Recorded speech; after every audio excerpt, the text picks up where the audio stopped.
You see, I like this, and I'm willing to waste my time talking about it. Like, why waste time having a job, girlfriend, and dignity when you can have this? Now that's a Metacritic score to make me remember that people don't like this game.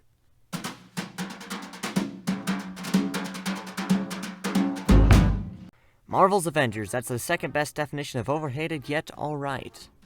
Now that we're a full year into this game's lifespan, it's time to reflect on how far this game has come, and since I've played this game for an excruciatingly long amount of time, I feel like I have a much better understanding on how far the game has come and all that type of stuff. So I feel like I can answer the question if it's better or not, better than pretty much everything else.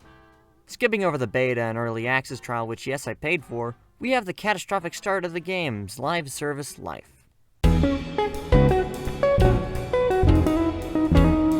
After the beta demonstrated how the game wasn't what anyone expected in the bad way, a lot of players sort of hopped off, but most of the damage was done on launch day.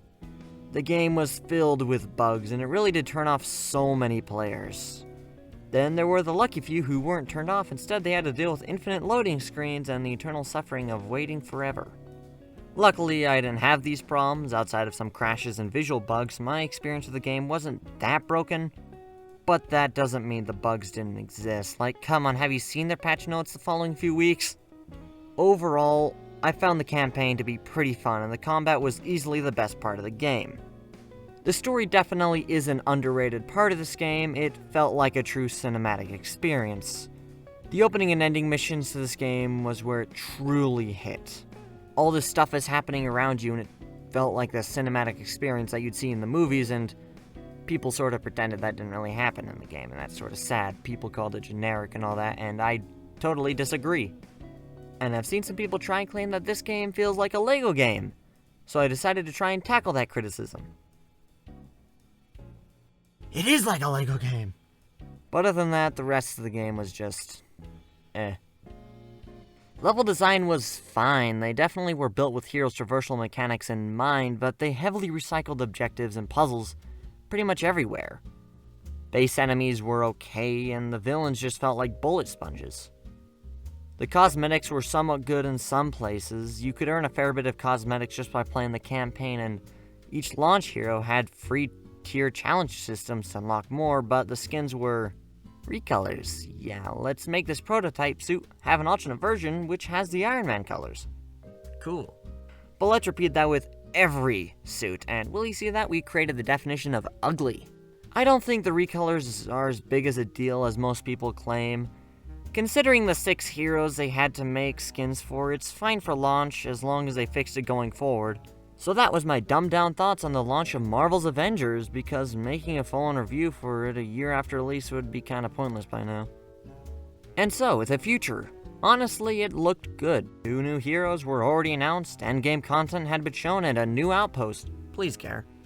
It had been a few weeks since Marvel's Avengers launched, and at this time I had no idea what I was doing because guess who's not good at looter shooters? The game's Metacritic score was bubonic, and the community was slowly becoming the 10th circle of hell. And finally, the first piece of endgame content has been released. The AIM Cloning Lab. Oh wait, that wasn't supposed to happen. You know, I put a picture of the AIM Cloning Labs next to my bed to remind me every morning that at least I was released on schedule. Instead of the AIM Cloning Labs, we got the Mega Hives, which exactly were what the name implied. Hive missions, but they're mega. When they first released, we had to do 8 of these in a week for 1 piece of exotic gear, and that is the exact reason why I didn't get any for months. Eventually, they made it so you could earn 2 pieces of gear through the heroic gauntlet, then made them shorter, then made them multiplayer, and they still feel pointless. The missions just felt so repetitive and unrewarding because they all used the same objectives and pretty much just were normal hives, but a tad bit more difficult.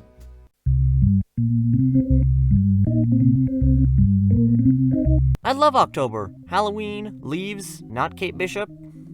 Early in the month, Crystal Dynamics stated that they wouldn't be making the October deadline for Kate Bishop and her operation Taking Aim, so they announced a delayment out of October.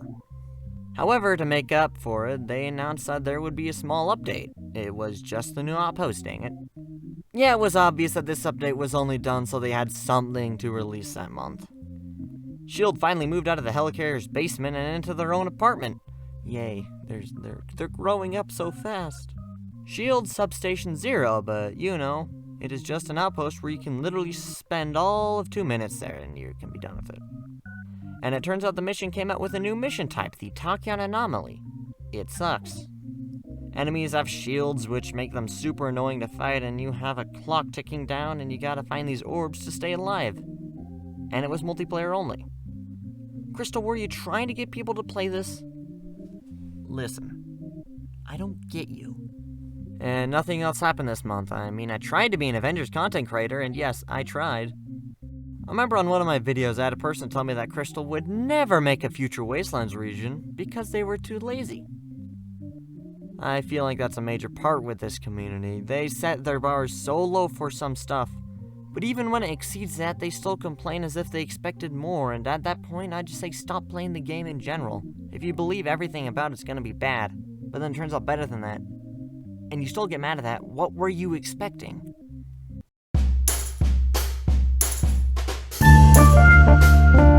Oh yeah, welcome to November. This was one of the worst months to be a player of this game. No content, no news, very little of anything. No communication with the devs at all. It sort of all felt empty. For a few days, fans started calling Kate Late Bishop, but then boom, they sent out emails confirming that the Kate Bishop War Table Deep Dive was happening. So they finally responded after we made fun of content being late. Like that'll ever work again. Overall, the deep dive was nice, and oh boy, people thought we would get the update right after the War Table because it was right before the weekly reset. It didn't happen.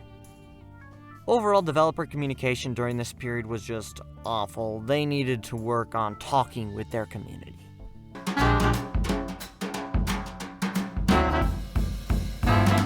Finally, the month of Kate Bishop and taking aim, and guess what? I couldn't play it. Yeah, I was in the process of what I like to call moving. New house, new broken Wi-Fi system. I didn't set up my Xbox for a few weeks, dang it. Going into taking aim, I wasn't expecting much. I believed that it would be about 2 to 3 hours long, but wouldn't change much about level design and stuff like that, but at least it would be released with an Omega level threat. I'm starting to run out of bed stand space. Yeah, they had to delay the Endgame mission, which was a bummer because I was looking forward to it. Yeah, the development for Omega level threats wasn't the best. They were hoping to get them out a long time ago, but server issues, engine problems, and more just stopped them from releasing them. Overall, I thought it was good. Crystal Dynamics hit with the hero combat and story once again.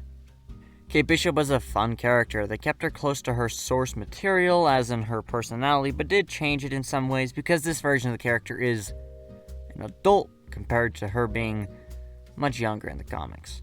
Her combat was fun too. Mixing in her sword with bow attacks was pretty fun. Giving her the ability to teleport helped her be more unique compared to the soon-to-be-released Hawkeye. The story was pretty solid too. No shame to the base campaign, but this operation felt more character-driven. It wasn't just about the Avengers, it was about Kate Bishop and her relationship with Clint. After all, it was her story expansion, and of course, near the end, it formed into an Avengers story with the final mission. And the end set up future updates really well too, hinting at the Kree invasion once more. And the Super Adaptoid boss fight was pretty neat. Still had similar problems to previous bosses, but it jumped around the arena so much it made it more difficult to fight, and it wasn't as much of a bullet sponge because of it. But level design still had issues, nothing new in terms of puzzles besides this one inhuman prison thing. I remember back during this time I got into an argument with a person who claimed that Kate Bishop was a rip-off Iron Man. And so that was taking aim. More of what the game did good, but nothing else in terms of improvement.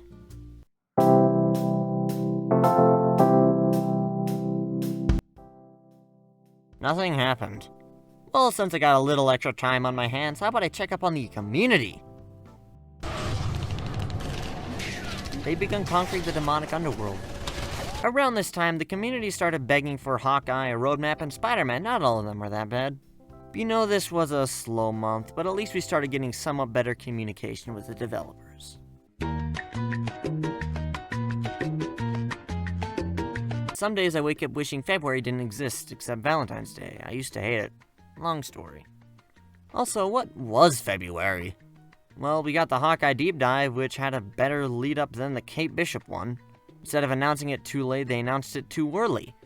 I remember leading up to this, I expected a Black Panther reveal. Look at February me, he's a frickin' idiot. Overall, the deep dive was nice, but it made the community fight over Taskmaster again, because oh boy, people did not want to fight him again. We didn't get to fight Taskmaster again, now people complain that Future Imperfect lacked in boss fights.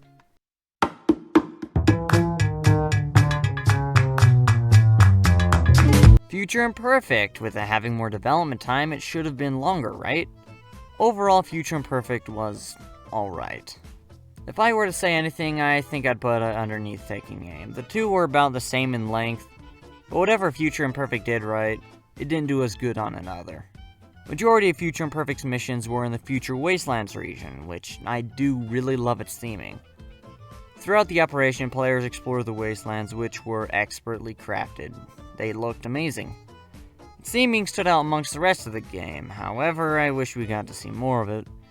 We didn't see any destroyed cities or went inside a wrecked cruise ship, mostly it was just canyons and such.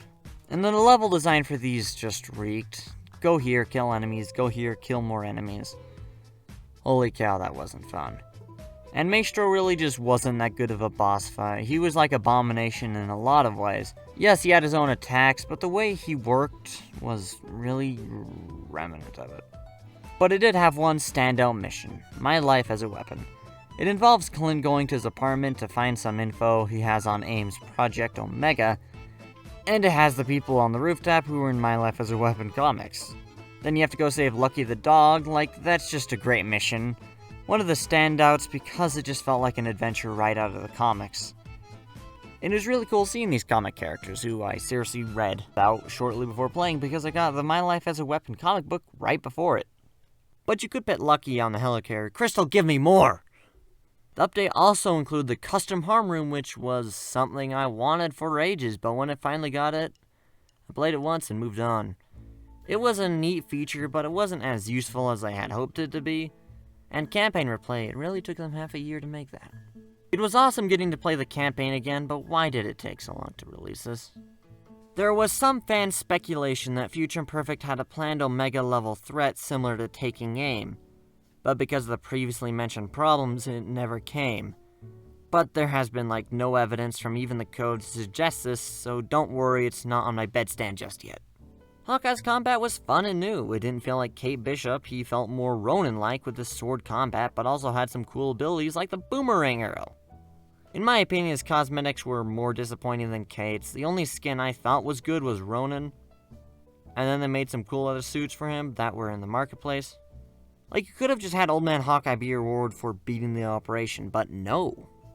And since fans complained so much, they gave us a free Hawkeye skin. It was in the marketplace for a week, and if you missed it, I'm sorry, but you missed the best skin. On the same day, Future Imperfect released, the heavens opened, and Square Enix Presents came down on floating wings. Nah, just kidding, I was only there for Avengers. Now this was a self-aware announcement. They knew what they were doing with this. It's what the fans wanted. Roadmap, events, new interesting boss, new free roam mode, Catman, movie skins. This is where my faith in this game skyrocketed. The roadmap announcement was just phenomenal. It's what I wanted. They announced an update to the Wasteland region, so I wasn't even able to complain about the Wastelands being underwhelming because they were planning to improve it already. And War for Wakanda was announced, a full-on expansion. Filled with a healthy dose of thank goodness they didn't use that leaked design. This made people excited again. Now that monthly content became a thing, this 1 year in can actually go somewhere.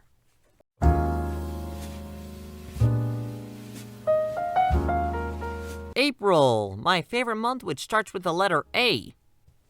This was when the developers became more active with the community, except Reddit because that robot stinks.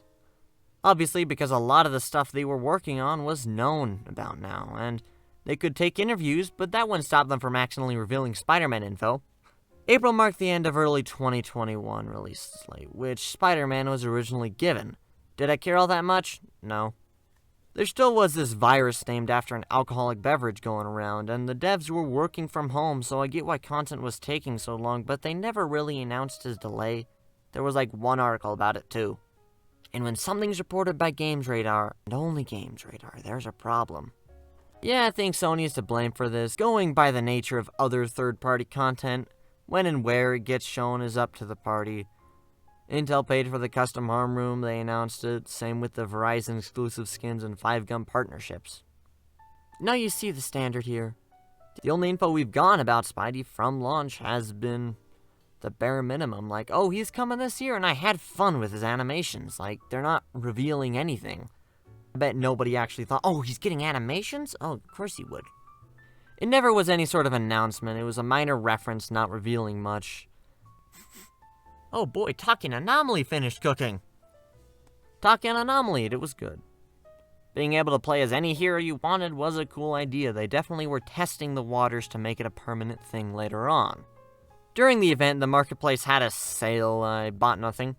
I think the update was a bit overhated by fans. It was really fun going into missions and playing with friends. I did that and then the game crashed. The rewards though? Just why? There was an animated nameplate, but you had to unlock it for each hero, and the actual hero-specific nameplates for this event were exclusive to the marketplace. And that was Talking Anomaly. I think it did the event idea well for this game. Could have been done much better, but it was still fun. The other thing which this update introduced was animated nameplates. A cool cosmetic option. It made for some cool ideas, and we've had some good non-event ones. Such as this weird one with partial Hawkeye nudity and all. What made that nameplate funny was the fact that I had just read My Life as a Weapon, which is what this panel's from. April was also when we started to get better skins in Avengers. Bubblehead Iron Man. Tank Top Cap. Iron Knight. If you walk into church and see that thing, run! Before the first few MCU skins came to the game, we got some leaks of skins. Some players found a bug in the Mega Hives which somehow gave you unreleased skins. We got our first look at MCU skins here. So that's what bald Jeremy Renner looks like. So yeah, it spoiled the surprises, but hey, at least they'd fix the hair right.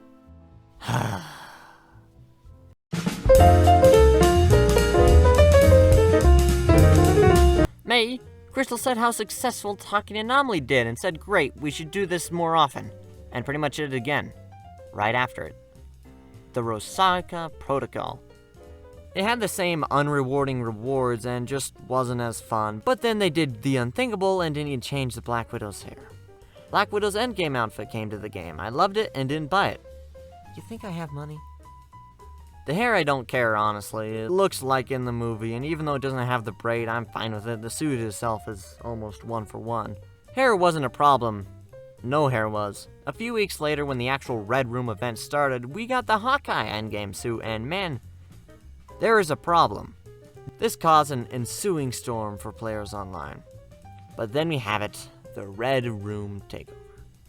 This was good. Now, it was supposed to release with the Black Widow solo film, but Disney delayed the movie by a few more weeks because it was so hard to hit the launch button on Disney+. I expected this event to just be alright. I expected there to be some sort of narrative, and they would take some place in the basic Altered Harm Room. They did surprise me with the new layouts and the Techno-Lava feature, which was pretty fun. Knocking enemies into it was really satisfying, and it may sound like a cheap way to win, but it was fun. The 5 challenges were somewhat difficult. They weren't too easy for me, but it didn't have as much of a narrative thread as advertised. The story is that Yelena Belova has hacked the Harm Room to challenge the Avengers. If you didn't know that story existed, you'd probably think they were just hacked Harm Rooms. Yelena didn't even have any dialogue or anything. She pretty much didn't exist at all. Some fans were expecting her to be a brand new boss battle. No. This still was a limited time event, which didn't have much development time, so no. Of course there wouldn't be a boss fight. Some fans requested they'd reuse Black Widow's moveset and recode it to be a boss, which, that sounds more likely, and I believe it could have been done, if they had more time, of course. Much easier than making an entire new boss, and it could have worked, but knowing this community, they then would have complained about them reusing Black Widow's moveset for a villain. And the rewards for this event, you see that they're improving! In order to unlock the new animated team nameplate for everybody, you just had to do the event assignments once, so you earned it. Your entire roster gets it, so you didn't have to go through each hero one by one to unlock it. And no, still no cosmetic rewards. They made a new team set of skins that were exclusive to the marketplace. Just why? The skins were alright, but making them exclusive to the marketplace when they could have worked so well as a reward for completing the Red Room challenges for that specific character would have worked so well. It would have made so many players happy, and that is something they need to do to change with these events. Better cosmetic rewards. The exotic gear is nice, but giving the players an entire set of that gear just made me feel like, Feels like a lame excuse for what could have been a better reward. Still, it was a nice event, but its rewards still could have been better. At the end of the month, we got 2 more Endgame skins, Professor Hulk and Iron Man's Mark 85.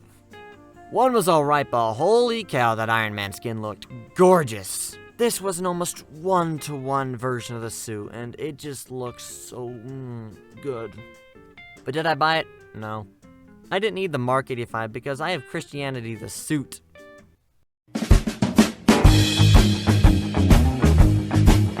Finally, the month of E3, the Cosmic Cube, and a whole lot of nothing. Yeah, once the Red Room event finished, the game went back to its normal non-event state, and we have a few solid weeks of nothing new. But then it came around. The 3 and the E. I love E3 seasons. All the cool announcements, all the cool game shows. I didn't watch the presentations live, I just caught up on the announcements afterwards. The only show I was there for live was Square Enix, because remember, I like this thing. And I stopped watching it 25 minutes in because everything I wanted had already been shown. Roadmap update and a cinematic trailer for War for Wakanda. Most days I regret liking you, but those were one of those days where I didn't. We got footage of the Cosmic Cube. Nice, it looks fun. Wasteland Patrol, hope it doesn't get delayed. Crap. And War for Wakanda, it looked astonishing. Wakanda looked beautiful. It was only cutscenes, but it still didn't stop me from turning up my excite meter. And finally, the Cosmic Cube update. It finally released, and wow, this game had some struggles. Yeah, the IP address and account information thing was really hilarious to me. It was only for PS5s, but one must ask, how did it even get here? This was most definitely some sort of dev tool for playtesters so the footage doesn't leak, because, you kind of don't want to leak that type of stuff online. But how did they forget to turn it off? Just bugs me. Going over that thing, the actual update was pretty neat. The new Beating the Odds villain sector was pretty fun and unique. You fight your way through an aid facility in a little place I like to call Russia. The mission did feature some more unique puzzles later on, which was neato, and the whole story of the mission was pretty fun. The boss fight was more unique. There are 4 pillars in the arena which you have to hide behind after every wave of Monica energy clones to not be killed by the death barrier. After you fight those clones, it gives you a small period of time where you can attack the Scientist Supreme, and I found out if you get rid of more than 1/4 of her health during this phase, it skips the whole kill wave thing. This boss was much more on the difficult side too. This led to a lot of fans complaining online because they're never happy about anything. I will admit the game doesn't exactly give you the know-how on how to beat Monica, but everything you have to do is pretty obvious, and the point of playing it for the first time is to find out about it and how to do it. I will admit it's more difficult playing by yourself, but it's still possible. And it ended with a scene teasing Ultron. Oh yes! Overall, it was a good boss, much better than the rest, easily the best in the game, and it could have added just a bit more variety to the daily villain rotations, instead it has its own weekly assignment, dang it. Yeah, I don't get the point of it being an automatically accepted assignment every week, in my opinion. It just doesn't need to be there. Yes, its Tachyon gear is useful, but adding it to S.H.I.E.L.D.'s faction rotation would give it so much more variety. Having every new villain be tied to a specific faction would spice up the rotation by a lot, because I am so tired of just getting Taskmaster and Taskmaster assignments. No, you can't point out it has cutscenes that so it wouldn't work, but you can just cut them out. Cut it out. Have a Quinjet dialogue line saying that the Scientist Supreme has made another Cosmic Cube. Blam. It works. And still keep the original mission there, and it wouldn't be too hard to make it. Make it happen, please!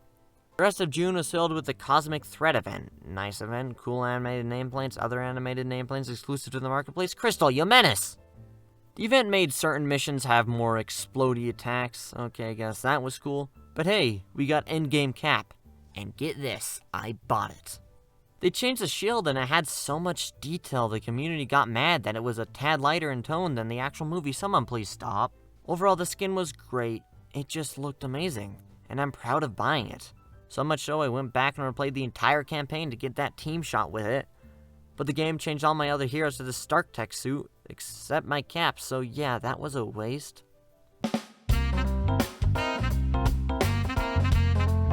This month was hideously bad in terms of waiting for stuff. Wasteland Patrol sadly had to be delayed. They didn't specify what was the exact reason, but it's easy to assume bugs could have been a major playing card in this. But I want to hope that they delayed it because they had some cool new ideas to add, but everyone has their dreams. I'm starting to run out of frames. So with Patrol Mode pushed aside, the content for July will be the Super Adaptoid Omega level threat. Oh my gosh, they did it! After 7 months! But before it could release, they brought back the Red Room because released. They also added the white snowsuit from the film, and oh boy, the hair. Once again, it's not that big of a deal. Nobody saw the winter suit and said, oh boy, the braid! Like, yeah, it's a good thing to add, and if they have the time to, sure, go ahead, but it's not necessary. And Red Room 2 had a new animated nameplate. Of course I earned it. I'm not a maniac. Once again, they had the exotic gear as a reward. Meh. This is around the time that players started requesting a sort of cosmetic customization option, being able to switch out weapon skins and hair models. I am on board with this idea as it is a vast improvement, but having to redesign hair animations for the female characters with long hair is going to be a big thorn in the side of the crystal. Like, I like the idea, but just the way the cosmetic system works now, it's fine, and we don't need every game to be an RPG where you can select every tiny bit of detail for the character. What needs to happen with the cosmetic rework isn't the customization option where you can change between 50 different hair pieces. It is the ability to actually get good skins for free, earning them, wanting to play so you can get good skins instead of just gear. And finally, we're on to the Super Adaptoid Omega level threat. Hello everybody and welcome to What's the New Bug, and today I'll spin this wheel and whatever the thing ends up on is the new bug in the game. For the first 2 hours or so of the Super Adaptoid Omega level threat, the exotic gear for the mission didn't drop, which is super hilarious to me. Did I suffer from this? I didn't get to because I was busy not playing Avengers for once. When I did get to play it, I couldn't beat it. It was super difficult, much harder than I expected. The mission had the Tachyon anomaly effects, which was a bit annoying, but it did make this mission feel more hectic. It was mega annoying for Tachyon anomaly, but it feels more natural here for this team-based mode, because this is meant to be an actual difficult thing, and here it just feels like it works better. And yes, it did end up just being the family reunion mission, but harder. However, the Super Adaptoid boss fight was a ton more interesting than I first anticipated. At the start of the fight, it was just a base Adaptoid, but eventually mitosis happens and boom, now it's a grueling 4v4 match. The Super Adaptoid was a pretty fun boss fight, but now it was more challenging and still a better boss fight as its new abilities were cooler and more unique. And Omega level threats did serve on the team effort thing. You really can't do this with AI companions. This needs other players. For example, while I was fighting some enemies, my teammates went around hitting the objectives and time bubble things so we wouldn't die. I myself found it to be really difficult, but to some, wow, was that easy? Some people managed to sweep the boss fight in under 60 seconds because of their god builds. They complained about it being too easy when they literally spent months on end making sure they could get through the OLTs as easy as that. And those god build players, they're a very small fraction of the people who could even play the OLTs. This wouldn't have been as much as a problem if they launched the missions when they first planned them to. But once again, they ran into a lot of problems doing so. And I myself am satisfied with it. It's what I expected and was pretty fun, but this mission proved to me that these Omega level threats aren't playing around. They're playing chess on the hardest difficulty here. However, I am shocked that they didn't add the Super Adaptoid to the faction rotation either. I get Cosmic Cube as it sort of doesn't fit with S.H.I.E.L.D. or the Inhuman Alliance specifically, but the Super Adaptoid could work as an Inhuman Alliance one easily. Reuse the family reunion mission, make the players drop where the Warbot would be, but of course it wouldn't be there, have the forward assault mission and some side objectives, and boom, it just can work from there on. I feel like they really are missing out by not doing that because once again, it can add so much variety to the faction rotation. But here we are. The true big thing that was of July, the Endgame Thor skin. Crystal actually changed Thor's hair and used his unworthy Thor hair model, which was a good idea as it pretty much looked the exact same as it did in the movie. They decided to do the suit he had at the beginning of the movie, skipping over the Fat Thor thing, which I think was a better call. I think everyone can agree that this skin is cooler than Fat Thor, and if they were to do Infinity War skins, they could just do the one he wore before he got Stormbreaker, and then his Ragnarok one would be the Sakaar suit. And guess what the community complained about this time? Mom, the Avengers community is being dumb again. No Stormbreaker included with this skin, which of course, this. Google help me please, I don't know any other words that are the same as idiot of a community expecting it. Stormbreaker would not work for Thor, where Cap's Endgame shield was just a simple swap with models the same size. Stormbreaker and Mjolnir are two completely different weapons. They couldn't just swap the models and call it good. Literally every animation in the game would no longer work and would have a ton of clipping issues. Yeah, it would have been fine if it had some clipping issues, but it would be clipping with every single animation. It just wouldn't work. Oh, why didn't they just make new animations? So you're telling me you'd rather have Crystal spend months of work redoing every animation for Thor so he could have Stormbreaker when it would be for a small selection of skins and would take so much developer power from everything else? Imagine if Crystal Dynamics came out and said they had to delay War for Wakanda because they were giving Thor Stormbreaker when he's perfectly fine with Mjolnir, plus this would just be for one skin. So yeah, no Stormbreaker. That shouldn't be a problem. It would take too much time for what little it would actually do to the game. Yeah, it's cool, but just for a cosmetic, it's too much and just isn't worth the effort considering what it would take away. It just isn't a good idea as a cosmetic feature because of that. Now there are fan mock-ups of something I'd more recommend. Allfather is a well-known concept creator for the Avengers game, and one of them has included a Stormbreaker summon ability, which makes more sense. This makes sense and works as a mechanic. Now, it would still take stuff away from other content, but at least it's for the entire hero in general instead of just for one or two skins. Ooh boy, that was a hot topic of debate. Moving on, at the end of July, Marvel's Avengers had an all-access weekend where the game was free to play for a few days. Alongside this, we got news on War for Wakanda and that it will be releasing August 17th, with the war table to be released the day before. This was the time to be alive. They made the perfect decision making this announcement at the start of the all-access weekend. And the overall hype lead-up was the best this game has ever had. In my opinion, it was better than launch. We got new info like every few days. We got a bunch of skin reveals literally a day after the announcement. Like, bro, is that Batman?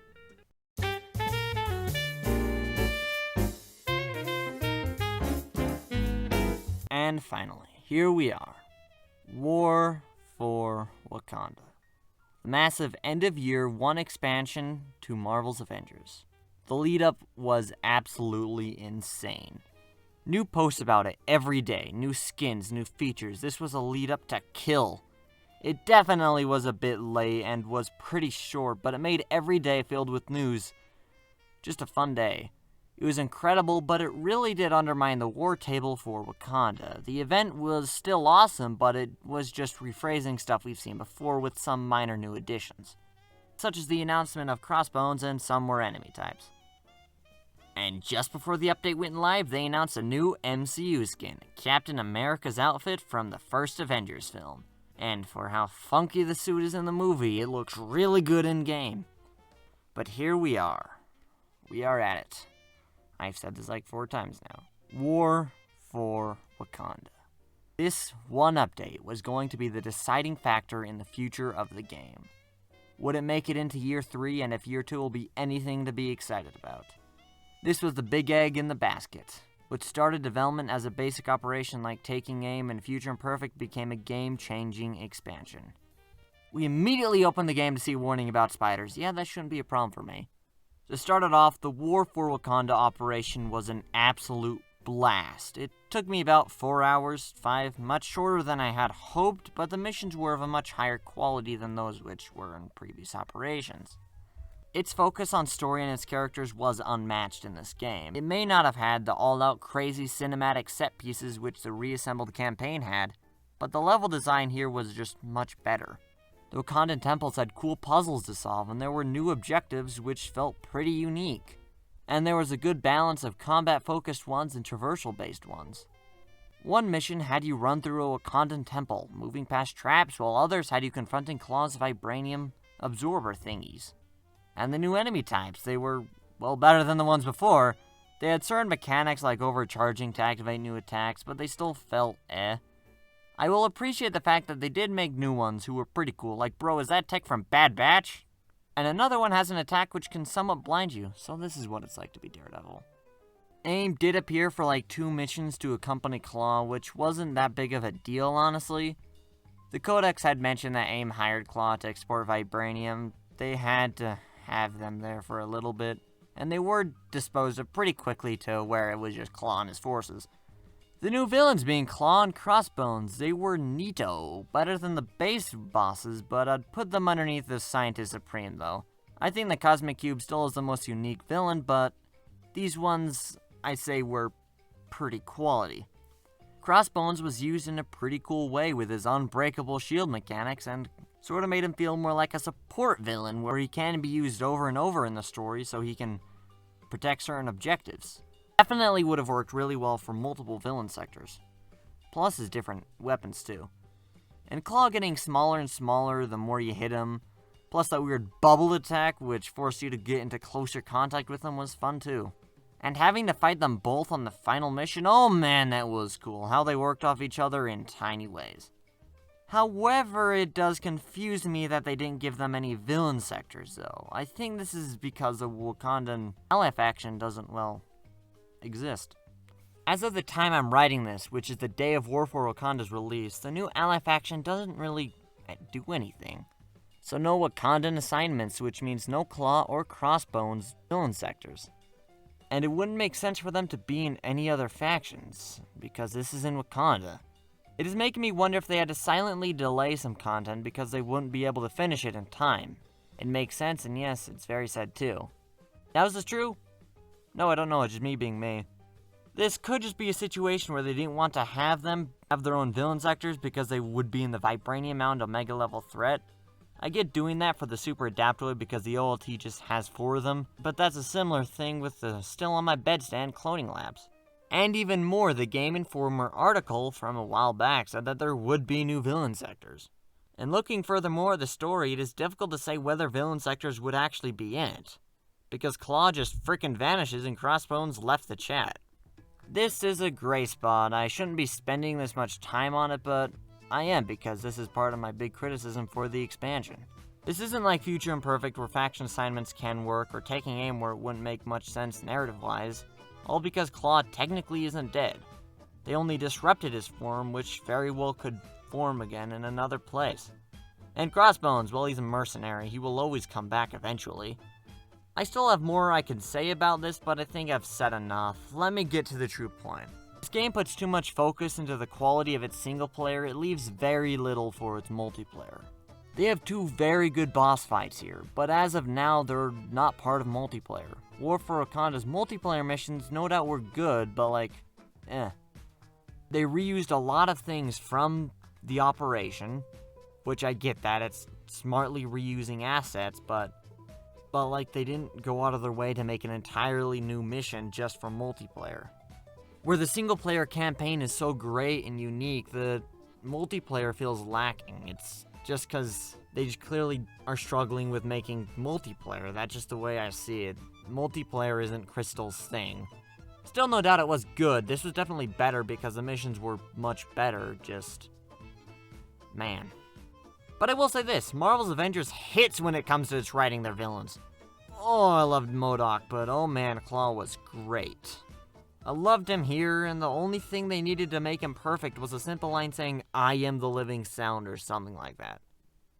Going forward, this game needs to put more baskets into the egg that is the multiplayer component. Improve the Omega level threats. Give us more interesting game modes, and please, yes, gear overhaul. A new mode which War for Wakanda introduced was Horde Mode. When it was first leaked, I expected it to be a standard Horde Mode, but man, I felt like they mixed the new turret objective type with the Horde Mode here. You have to defend 3 key points from waves of enemies, and really those key points, if they're destroyed, nothing really happens. You can temporarily activate turrets to help you.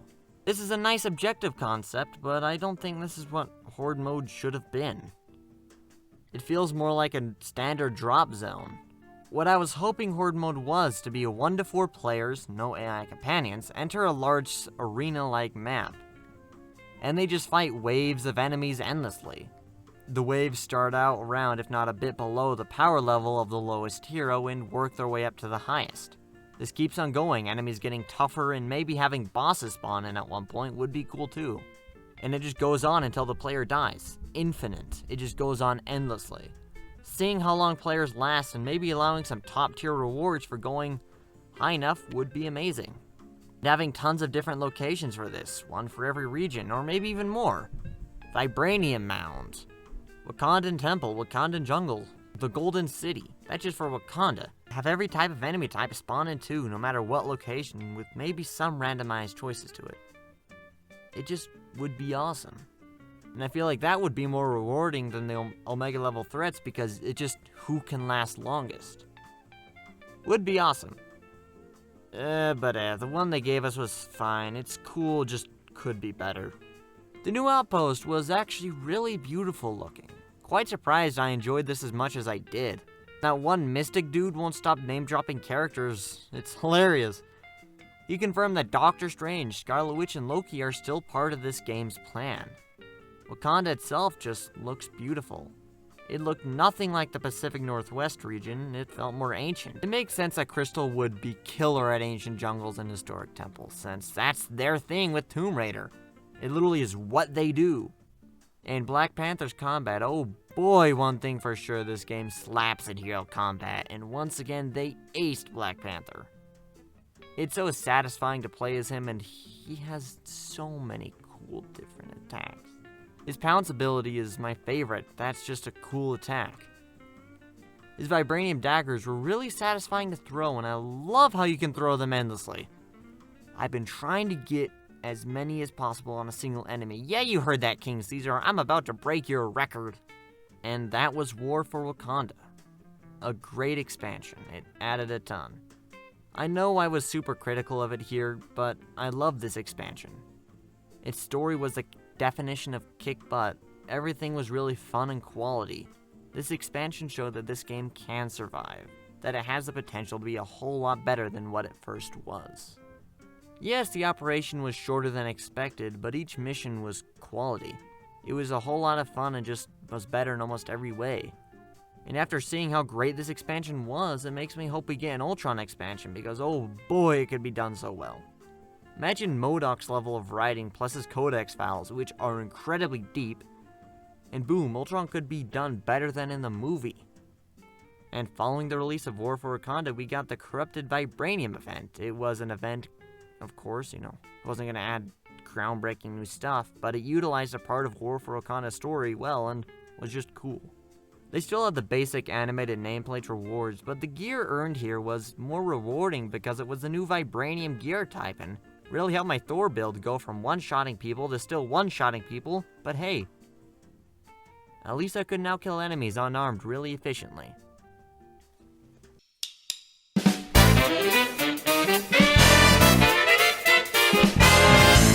Is Marvel's Avengers Year 2 happening though? Oh, I hope so. I wrote this entire video around it happening. I wrote this video with the hopes that War for Wakanda did good. Out of what I've seen, its reception was much better than the base game and people definitely enjoyed it. It didn't cause a whole game-wide revival, but it spiked interest with some new quality content.